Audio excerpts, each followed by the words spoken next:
Hello, and welcome to this part of the pond, where it's the bullfrog without the newt. But through editing and audio, we can do this. Face reveal at 100,000 subscribers. We would love those subscribers, and you would like to see that face. This is a good exchange.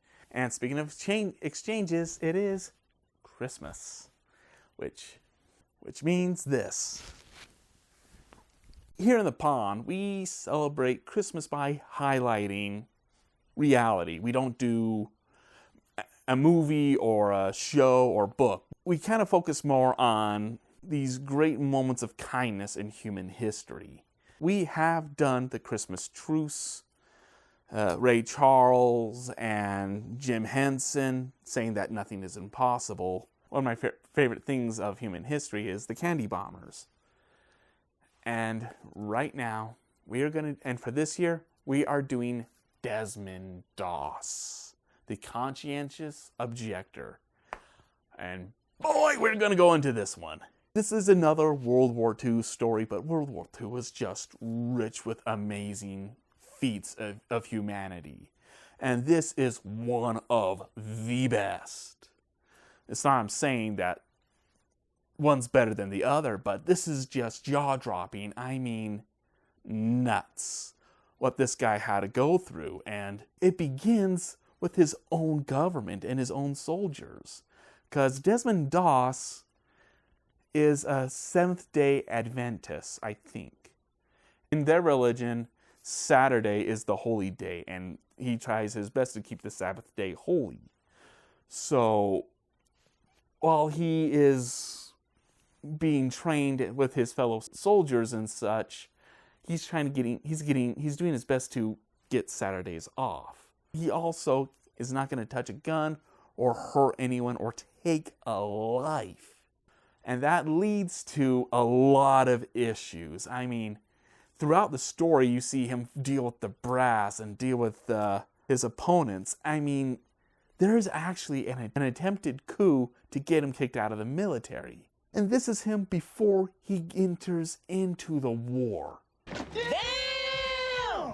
And training was hard for him. I mean, very hard. He was picked on. He was abnormal to some of his soldiers. Makes me sad. You do! That was hard. Imagine him in World War II, and this is the Pacific front. You're going to war, and you're not holding a gun? Free to run into the hellfire of battle without a single weapon to protect yourself. Talk about having a pair of cojones. Yeah. So what is he doing for the military? Well, if he's not firing a bullet, he's a healer. He's one of the medical officers. So while bullets are flying, he is saving lives. He's not going to take a life. And this leads to amazing feats and amazing adventures that he has. I mean, the levels of, you gotta be kidding me, happens a lot around him. He risked his life to save a dead officer. He actually healed some Japanese soldiers. He got shot saving someone, but the placement of his arm that got hit also saved that man's life. And not to mention, he was injured, was on a stretcher, and yet he gave that up to save someone else. And while he's injured, he saves someone at the same time, later on. The guy is amazing. There was a Japanese soldier who was drunk and had a Gatling gun aimed at his platoon. And didn't take a single life. Injured people, but no one died. Probably the first time in human history, we are glad that they had the aim of a stormtrooper. And all of this is out of order. And there's more.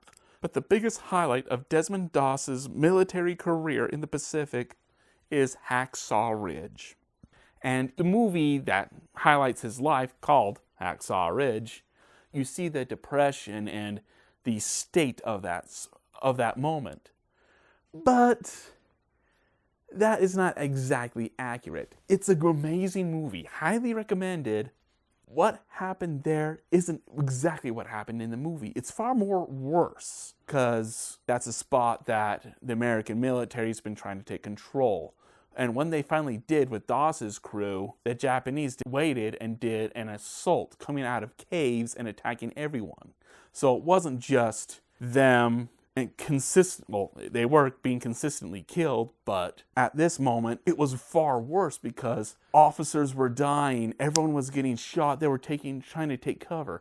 The American military was like chickens with their heads cut off. They were going everywhere and everywhere at once. It was sheer utter chaos. Oh! And the middle of all of this was Desmond Doss, and only one thing ran through his head. Please, Lord, let me get one more. Hell yeah! This was a live war on both sides. Everything happening at once, and he's just doing this.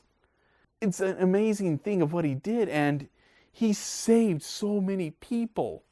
And here is another kicker that's interesting. And throughout all these source materials, I've been reading 2 different audiobooks and also a documentary. And they all say that Desmond Doss, he counted 50 people.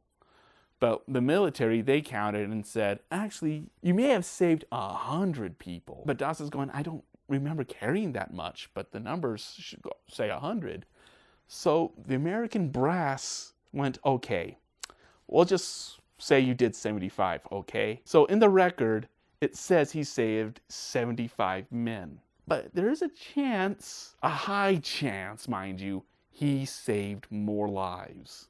A man goes to war, doesn't take a life, but saved over 100, if you count that along with everything else. Don't mess with Doss. Damn! There's a whole lot more. This is just skimming and giving you the bullet points. It's just a lot. And throughout these source materials, all of them, they do highlight that Doss was actually tempted to take a life. Really? He was like near a cave, and there was a grenade that he could just pull the pin and kick. Because in that cave, he was hearing Japanese soldiers, and he was terrified, and all he had to do was just pull a pin and kick it down. It would save him and his fellow soldiers that was near him. He was tempted to do that, but he held to his beliefs, and with that temptation, he resisted.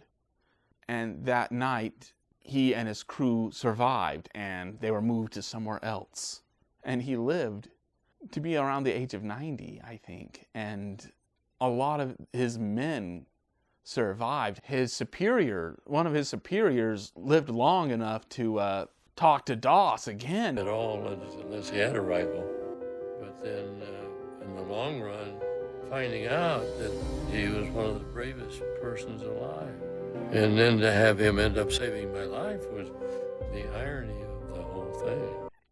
The man just really exercised so much and didn't give in to that dark side, upholding and achieving so much. The man had like a guardian angel. Look at these source materials, and they would tell you of a Japanese sniper who had his sights on Doss while in the middle of Hacksaw Ridge. And the man tried to pull the trigger like way more than 4 times. And each time his gun misfired. Religious or not, there is a level of beauty and just amazement around Doss's story. And this is one of the reasons why I love doing these around for Christmas. Everyone says man is evil and man has achieved a lot of dark things. It is true in human history. We cannot deny it.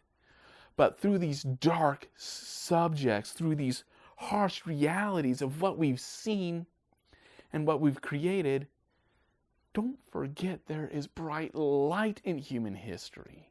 That one man went to war and never took a life. He held to his principles and defied and achieve the unbelievable. And that's what we are capable of if we just hold on to the strength of our hearts and hold on to the strength that is inside of each and every one of us.